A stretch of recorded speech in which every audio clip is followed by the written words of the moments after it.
Pourquoi, à votre avis, ces métiers-là attirent plus les jeunes? C'est quoi? C'est la pénibilité? C'est que les horaires sont à rallonge? C'est que c'est peu rémunérateur? Alors effectivement, les horaires sont à rallonge, puisque la journée ne commence pas à l'arrivée des enfants, mais commence bien en amont, avec la préparation, l'installation.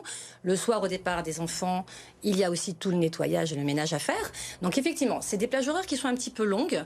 Ensuite, les métiers du lien sont peu attractifs. Et ça, c'est bien dommage aussi, parce que l'humain, il n'y a rien de plus précieux à mon sens que l'humain.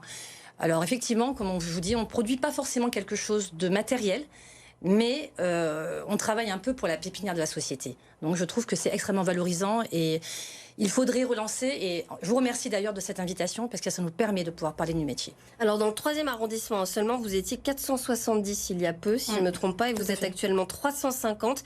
Oui. Donc certaines partent à la retraite, on l'a dit, mais ça veut dire que d'autres arrêtent aussi? Alors d'autres arrêtent. Il y a aussi le suivi de la PMI, quand on ne répond pas aux demandes de la PMI en termes de formation, en termes d'aménagement. Eh bien effectivement, il y a des agréments qui peuvent être réduits, voire supprimés, mais ça fait aussi partie de la professionnalisation. L'exigence demande une sélection.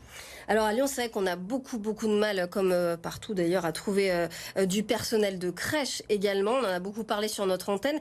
Les parents n'ont plus de solution en fait aujourd'hui, c'est devenu critique. Oui, c'est compliqué. On ne peut plus répondre à la demande en fait. On peut difficilement répondre à la demande. Nous, on n'a pas des places extensibles non plus, puisque nous sommes limités à 4 enfants de moins de 3 ans. Et quand c'est pourvu, c'est pourvu.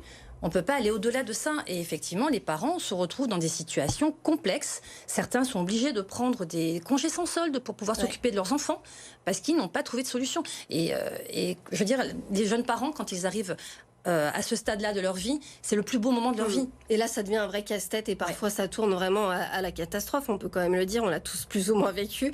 C'est un métier, malgré tout, malgré les difficultés, qui est particulièrement enrichissant. On apprend énormément. Vous le pratiquez depuis plus de 20 ans. Vous ne pouvez pas dire le contraire. Ah ben non, mais moi je m'enrichis d'année en année. En fait, on est au cœur de la société.